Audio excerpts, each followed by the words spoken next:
भारत की वर्तमान सामाजिक और राजनीतिक स्थितियां ऐसी हैं जिसको देखते हुए मुझे ऐसा लगता है कि भारत फिर से पराधीन होने वाला है, भारत फिर से गुलाम होने वाला है।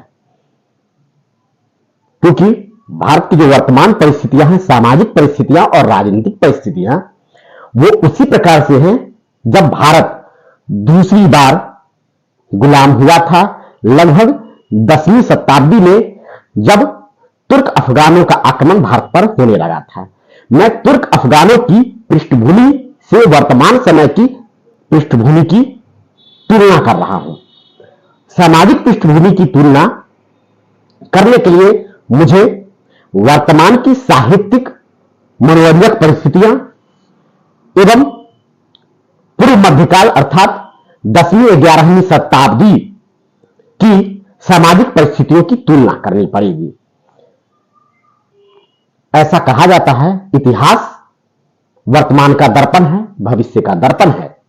उसी प्रकार से साहित्य समाज का दर्पण है। तो पहले मैं आधुनिक समय के साहित्य की चर्चा कर लूं। वर्तमान समय का जो साहित्य, जो जन सामान्य का साहित्य है, वह टीवी सीरियल, फिल्मों के रूप में, फीचर फिल्मों के रूप में हमारे सामने है। और मध्यकाल, पूर्व मध्यकाल यानी 10वीं 11वीं शताब्दी में भी इसकी तुलना की जाए तो लोक जनश्रुतियों का साहित्य भी इसी श्रेणी का था। जैसे आज टीवी सीरियल है, वैसे ही लोक नृत्य होते थे, आज जैसे टीवी सीरियल बनते हैं। तो आज टीवी सीरियल देखता कौन है? समाज की महिलाएं देखती हैं या पुरुष भी कुछ देख लेते हैं। समाज में जो भी है टीवी सीरियल देखते हैं।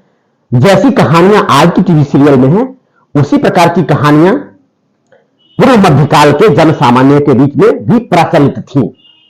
तो पहले मैं जन सामान्य के बीच के साहित्य को इसके लिए उदाहरण लूंगा, क्योंकि मुख्य धारा के इतिहास में केवल शासकों के कृत्यों पर ही मुख्य ध्यान दिया जाता है। लेकिन क्योंकि अभी लोकतंत्र है, तो इसकी तुलना के लिए, वर्तमान के लोकतंत्र की तुलना करने के लिए मुझे किसी राजा के साहित्य की नहीं, राजकीय साहित्य की नहीं, बल्कि लोक साहित्य का उदाहरण लेना पड़ रहा है। जैसे वर्तमान समय में टीवी सीरियल बहुत सारे आते हैं। उस टीवी सीरियल का कथानक जो होता है, जादू टोना, स्त्री प्रसंग, पति पत्नी में विभेद, सास ससुर के झगड़े, स्त्रियों की बेवफाई, इस तरह के विचार से ग्रसित होता है। जादू टोना लगता है कि नहीं है। भूतिया कहानियां, नागिन जैसे काल्पनिक सीरियल भी आते हैं। क्या आज के समय कोई इच्छाधारी नाग नागिन जैसी कोई बात होती है? नहीं होती है। जैसे आज के साहित्य का स्वरूप है मनोरंजन, साहित्य का कार्य है मनोरंजन करना, तो आज का साहित्य जिस प्रकार से टीवी सीरियल के रूप में लोगों का मनोरंजन करता है, उसी प्रकार से पूर्व मध्यकाल का भी जन सामान्य में मनोरंजन की प्रवृत्तियां थी और उसके समय के सीरियल थे। जैसे मैं कुछ का उदाहरण दूंगा, सोरठी ब्रिजभार, वो मैथिली वाला है, उसमें भी किस प्रकार की कहानियां हैं। सारंगा सदा वृक्ष, तोता मैना बंगाल का साहित्य, उसमें जादू टोना, एक जन्म की नहीं, 7 जन्मों की कहानियां हैं उसमें।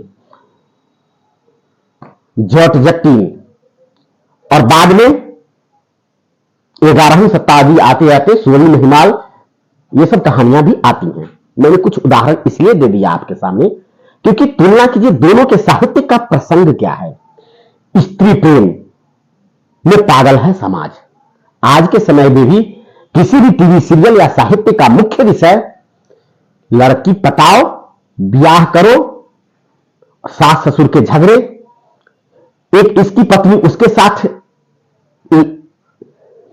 चक्कर चला रही है, उसकी पत्नी उसके साथ चक्कर चला रही है। यही कहानियां है ना अभी वर्तमान की टीवी सीरियल्स की। आज का समय का साहित्य लोक साहित्य तो यही है, उस समय भी लोक साहित्य वही था। अब आते हैं मुद्दे पर कि भारत इसमें गुलामी होने की क्या बात है, साहित्य मनोरंजन के लिए है। जी हां, मैं इसलिए ऐसा कह रहा हूं, ये थोड़ा सा फिलोसफिकल पक्ष है। जय श्री राम भारतवासियों, मैं दिवाकर सिंह कुशवाहा वर्तमान भारत में आप सबों का स्वागत करता हूं। आज मैं बता रहा हूं भारत फिर से गुलाम होने वाला है का दूसरा एपिसोड। इसमें मैं बता रहा हूं दूसरी बार जब भारत गुलाम हुआ था तब की सामाजिक राजनीतिक परिस्थितियां क्या थी। मैंने अभी कुछ देर पहले समाज की परिस्थिति का वर्णन किया। अब राजनीतिक परिदृश्य भी इससे अलग नहीं था। जैसे अभी के राजनीतिक परिदृश्य में वही घटित हो रहा है जैसे राजनीतिक साहित्य, जैसे कि कश्मीर फाइल्स राजनीतिक फिल्म रही है। अगर बॉलीवुड की फिल्में देखी जाए तो मिशन कश्मीर इत्यादि बहुत सारे साहित्य हैं, फिल्मों की कमी नहीं है। टीवी सीरियल्स देखिए, सब में बाहुबली क्या क्या क्या कैसे कैसे क्राइम और राजनीतिक परिप्रेक्ष्य चलते हैं सीरियल में, साहित्य में ये बातें हैं। उस समय भी आज भी नेता का किस स्त्री से प्रसंग है इसको बड़े चाव से सुना जाता है और साहित्य इसी आधार पर रचे जाते हैं। अब राजनीतिक साहित्य में जैसे कि अभी गदर फिल्म 1-2 वॉल्यूम निकल गया, गदर का 2 वॉल्यूम निकल गया फिल्म। इसी प्रकार से उसमें क्या है, तारा सिंह नामक कोई वास्तविक व्यक्ति है धरातल पे? नहीं है। कई तरह विश्लेषण और वर्णन में सन्नी देओल का नाम आ जाता है। सन्नी देओल ही तारा सिंह। फिल्म देखने वाला व्यक्ति अगर ये 100 साल बाद देखे तो जो बच्चा कभी सन्नी देओल को जानता नहीं कहेगा कि सन्नी देओल ही तारा सिंह था, तारा सिंह ही सन्नी देओल था। सकीना जी थी वो थी अमीषा पटेल, अमीषा पटेल ही सकीना थी, क्योंकि 2 वॉल्यूम आया है यानी सच्ची घटना है। लेकिन क्या वास्तविकता है? ऐसा नहीं है। इसी प्रकार का साहित्य आपको पूर्व मध्यकाल में भी मिलेगा जो मुख्य धारा का साहित्य है। उसमें विभिन्न प्रकार के रासो साहित्य हैं, विभिन्न प्रकार के रासो। जो लोग हिंदी साहित्य का इतिहास जानते हैं वो लोग जानते हैं हिंदी भाषा का आदिकाल जिसे कहा जाता है उसे वीरगाथा काल भी कहा जाता है। उसमें रासो काव्य में आता है परमाण रासो, पृथ्वीराज रासो, बिसल देव रासो, बहुत सारे रासो काव्य हैं। उसका मुख्य कथन क्या है कि उस समय का एक राजा या छोटे छोटे सामंत ही थे, कोई बात नहीं। जैसे आज भी टीवी सीरियल में नेता लोग प्रधानमंत्री पर सीधा सीधा छेप नहीं लगता, लेकिन छोटे छोटे नेताओं के कई स्त्री प्रसंगों की चर्चा होती रहती है। कोई धर्म परिवर्तन करके बीवी बदल लेता है, कोई कुछ करता है, यही सब कहानियां ना है। अब उस समय की रासो साहित्य में देखिए तो वही होता था जो आज के समय में हो रहा है। रासो साहित्य में देखिए पृथ्वीराज 8-8 शादियां करता है और हर शादी के चक्कर में अपने वह वीर योद्धाओं को खो देता है। मैं किसी की यहां आलोचना नहीं कर रहा हूं, मैं सामाजिक और राजनीतिक परिस्थिति को बता रहा हूं, इसलिए किसी व्यक्ति पर इसको मत लीजिएगा। अब रही बात वर्तमान समय में कितने लोग मारे जा रहे हैं, फिल्मों में दिखाई देगा लोग मारे जा रहे हैं। क्यों मारे जा रहे हैं? लड़का लड़की पटाव में हीरो जो है अपने ससुर को मार देता है, उसके भाई को मारता है और लड़की का बाप विलन की तरह होता है। जैसे पृथ्वीराज रासो में जयचंद विलन है, पृथ्वीराज हीरो है। बिल्कुल ऐसा ही होता है, साउथ इंडियन मूवी हो या नॉर्थ इंडियन मूवी हो। और अगर लोक साहित्य से तुलना की जाए तो और ज्यादा, यानी कि क्षेत्रीय भाषा की फिल्मों में देखिए वल्गरिटी चरम सीमा पर है। बस ब्याह करने के लिए मारपीट दौड़-धूप और हीरो विलन की पिटाई करता है, विलन हीरो की पिटाई करता है। यही वीरगाथा जैसा लगता है, लेकिन दोनों ही अवास्तविक हैं। उसी प्रकार से तुलना मैंने कर दी कि साहित्य की स्थिति सामाजिक राजनीतिक परिदृश्य को देख लिया। क्या उस समय भारत गुलाम नहीं हुआ था? जब समाज की पूरी सोच ही इस बात पर, अब मैं अपनी फिलॉसफी यानी मेरा दर्शन क्या है इसको मैं बता रहा हूं। यह दार्शनिक बात है जिसमें मेरा दर्शन क्या है इसको मैं बता रहा हूं। यह दर्शन यह है कि उस समय का जो साहित्यिक परिप्रेक्ष्य जो था यह स्पष्ट करता है कि जन सामान्य की सोच कैसी थी। सारे के सारे लोग इस पर ध्यान दे रहे थे किस प्रकार से लड़की पटाएं और ब्याह करें। इसका सबसे अच्छा उदाहरण मैं देता हूं आपको, परमाल रासो का अल्लाह खंड। 52 किलो की लड़ाई होती है अल्लाह में। अब बताइए 52 किलो की लड़ाई कितने घंटे में निपटा देता है अल्लाह गायन? क्या वास्तव में 52 किलो की लड़ाई हुई होगी? 52 किलो थे कौन? क्या उसका वास्तव में धरातल पर कोई अस्तित्व है? इससे बहुत लोग नाराज हो जाएंगे कि मैं झूठ बोल रहा हूं। कोई अस्तित्व नहीं है।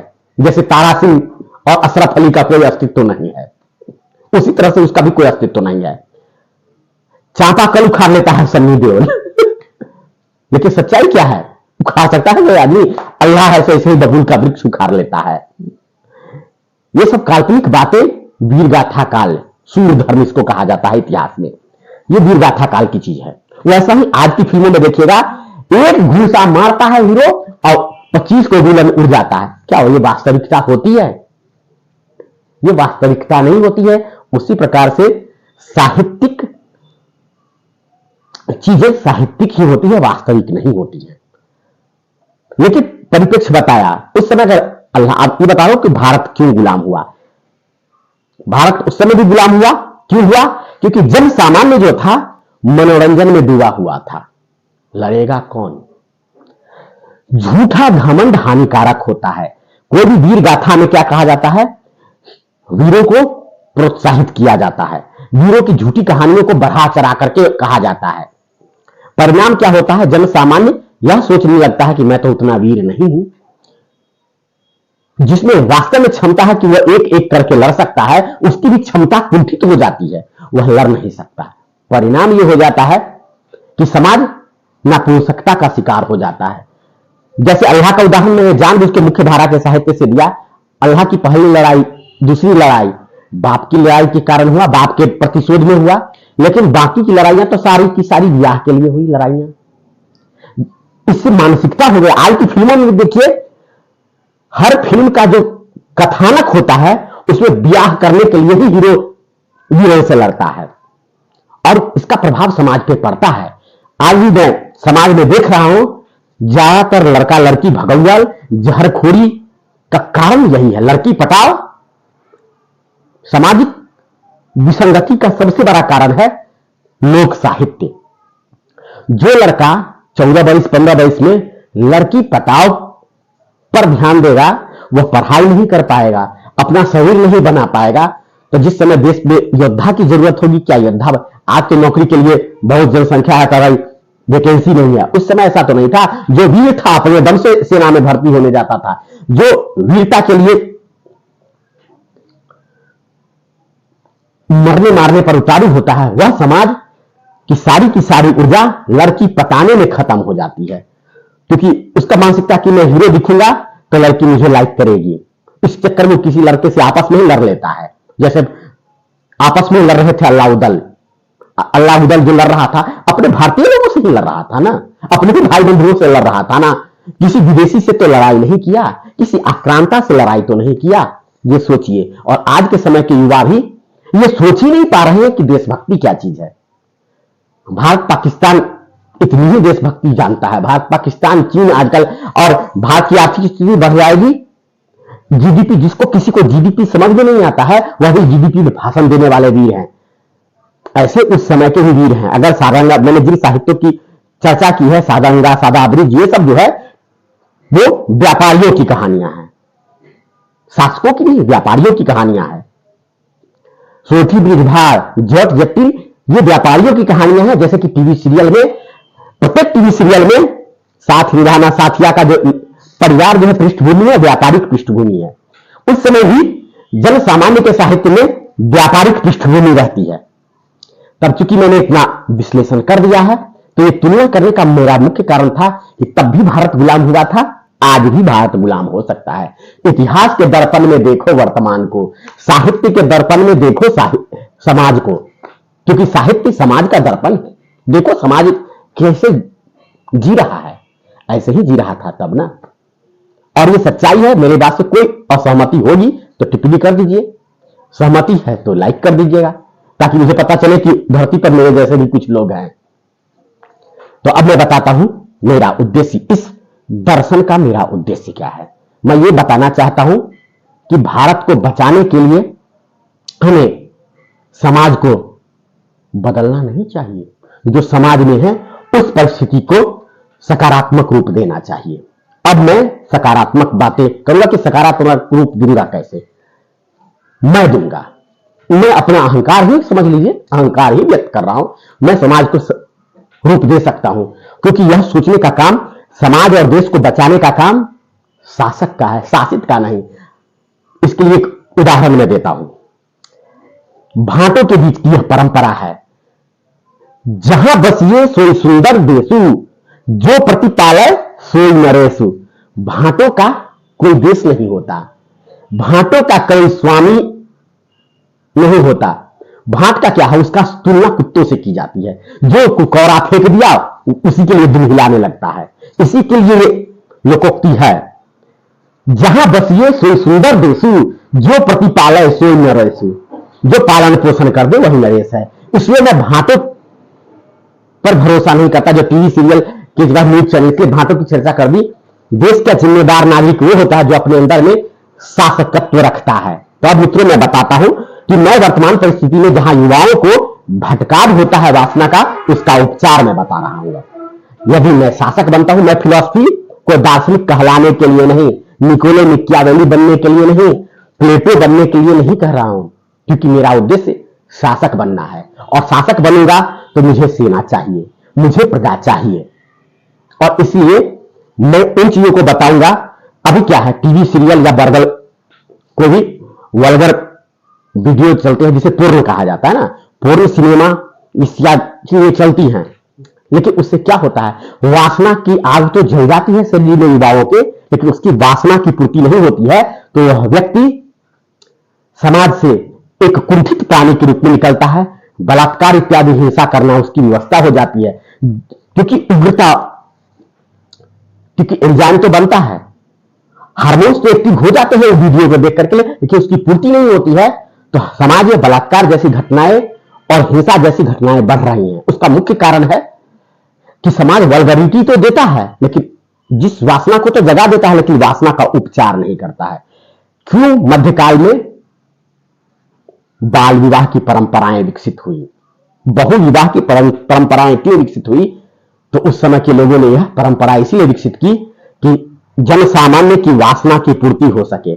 मेरी बात से जिनको असहमति हो उसको प्रूफ के लिए देख लेना है खजुराहो के मंदिर मध्य प्रदेश के, अजंता की गुफाएं, एलोरा की गुफाएं, कोणार्क मंदिर का पृष्ठभाग देख ले, कैसे कैसे अश्लील मूर्तियां बनी हुई। उस समय टीवी सीरियल नहीं थे, पूर्ण वीडियो नहीं था, तो ये भी तो पूर्ण ही है, बनाया गया है। उसका उद्देश्य क्या था? अलग लोग अलग अलग दृष्टि से, नाना मुनि नाना मति है, लेकिन मेरा यह विचार है कि वह समाज को खोखला कर रहा था। आज भी क्राइम पेट्रोल या कुछ में भी कहा जाता है कि सचेत रहिए, क्राइम हमारे बीच में, जैसे से डायलॉग दिए जाते हैं, लेकिन अंत में होता क्या है, वासना को ही भड़काया जाता है। इसीलिए वासना का उपचार क्या है? वासना की पूर्ति, वासना की पूर्ति। जैसे कि मैं अब बताता हूं आपको, जैसे हमारे समाज में जब भी प्रेम प्रसंग वाला कोई भी साहित्य हो, लड़की सुंदर लड़का वीर, मुख्य बात जो होती है, फिल्म का जो निचोड़ होता है, उसका परिप्रेक्ष्य प्रेम का यही होता है, लड़की सुंदर लड़का वीर। तभी पूरी कहानी का प्लॉटिंग हो जाता है। इसी पॉइंट पर हर कहानी का प्लॉटिंग होता है, लड़की सुंदर लड़का वीर। अब जो समाज में, आधुनिक समाज में जो लड़का वीर बहादुर नहीं है, गुंडा लफंगा नहीं है, उसके लड़की पटती नहीं। ये सच्चाई मैं समाज में देख भी रहा हूं।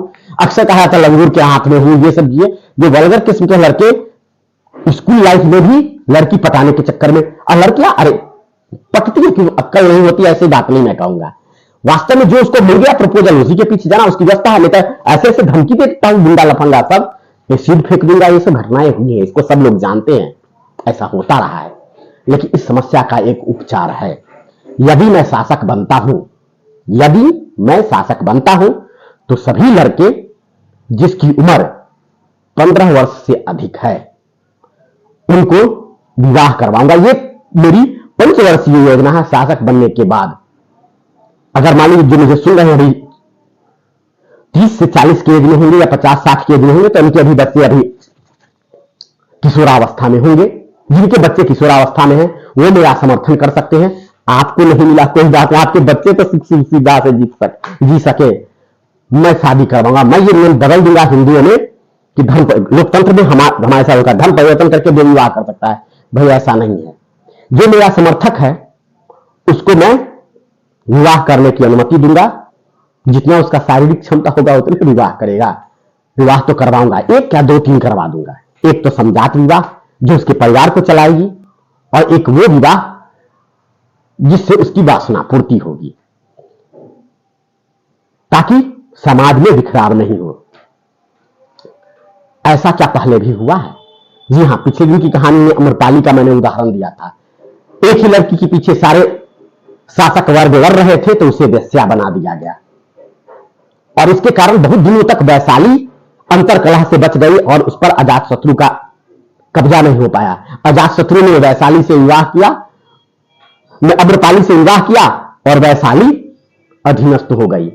इस बात को समझ जाइए कि समाज की वासना को दबाने का यह तरीका नकारात्मक भी है और सकारात्मक भी है। ऐसा नहीं कि सुंदर लड़कियां वेश्या बना दी जाएंगी, जी नहीं। जिसको कोई लड़का पसंद होगा शादी करवा देंगे, लेकिन जो मेरी प्रजा होगी उसी की बात। जो मेरी प्रजा नहीं है बस सीधी बात है, उसके लिए कोई सुविधा नहीं, क्योंकि ये लोकतंत्र नहीं है। मैं लोकतंत्र का समर्थक व्यक्ति नहीं हूं कि छिप करके वोट देते हैं। हर मेरा विरोधी भी कहेगा मैंने आपको ही वोट दिया था। ये गलती मैं नहीं करने वाला। मैं वोट नहीं मांग रहा, मैं भीख नहीं मांगता। मैं राजा बनना चाहता हूं, भिखारी पालतू कुत्ता नहीं। व्यापारियों का पालतू कुत्ता जो नेता होता है, मैं वैसा नहीं। सीधी सी बात है, मेरे और प्रजा के बीच में कोई नहीं, तभी समस्या का समाधान होगा। खैर, अब ये लंबी वार्ता हो गई, मैंने साहित्य परिप्रेक्ष्य बता दिया। भारत फिर से गुलाम होने वाला है। बचाने का एक उपाय है कि हम सभी जो भारतीय प्रबुद्ध जन हैं सामाजिक परिस्थितियों को समझे। मैंने साहित्यों का उदाहरण दिया कि इस प्रकार से वासना और विलासिता जो थी इसका उपचार जो मैंने अभी बताया कि कम से कम उम्र में बच्चों का विवाह हो जाना चाहिए। गांधी जी इतने बड़े नेता इसलिए बने कि उनका विवाह तो बहुत पहले हो गया था ना। मां के पेट में थे तो कस्तूरबाई से लगन हो गया था उनका, इसीलिए उनको विवाह का टेंशन नहीं, लड़की पटाने का टेंशन नहीं था, इसलिए वो क्रांतिकारी बन गए थे। इसका उदाहरण इतिहास में बताता हूं मैं, वो है हर्षवर्धन। 16 वर्ष में, कभी पता है कि हर्षवर्धन की कहानी में कहीं प्रेम का कोई चर्चा नहीं है। क्यों? हर्षवर्धन का 16 वर्ष से पहले विवाह हो चुका था। इसीलिए जिसका विवाह हो गया उसको लड़की पटाने का टेंशन कहां था? उसको लड़ाई करना था, समाज बनाना था, इसलिए टेंशन नहीं था। इसलिए मैं बता रहा हूं कि समस्या का समाधान इससे पहले भी इतिहास में किया गया है और मैं इतिहास को जानता हूं थोड़ा बहुत, इसलिए मैंने बता दिया कि इस तरह की समस्या का हल मैं भी करूंगा। बाकी आप लोगों के समर्थन पर निर्भर करता है। तो अब मैं वार्ता को विराम देने से पहले निवेदन करूंगा आप लोगों से कि अपने देश के लिए, अपने बच्चों के लिए मेरा समर्थन करें। अगर मुझसे मेरे विचार में जहां त्रुटि है, जहां गड़बड़ी है, आप सुधारने के लिए टिप्पणी जरूर कीजिए। मैं अपने विचारों में सुधार अवश्य करूंगा। मैंने पूर्व मध्यकाल यानी 10वीं सदी में जब तुर्क अफगान यानी मोहम्मद गजनवी इत्यादि का आक्रमण हुआ है और मोहम्मद गौरी तक के बीच का जो हुआ, मुख्य धारा के इतिहास में आप लोग पढ़ लीजिए किसका आक्रमण हुआ था। 11वीं-12वीं शताब्दी में मोहम्मद गौरी आ गया था, लेकिन 10वीं शताब्दी से आक्रमण शुरू हो गए थे।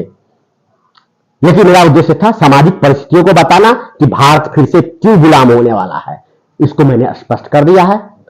तो मेरी वार्ता समाप्त होती है, तब तक के लिए जय श्री राम, नमस्कार।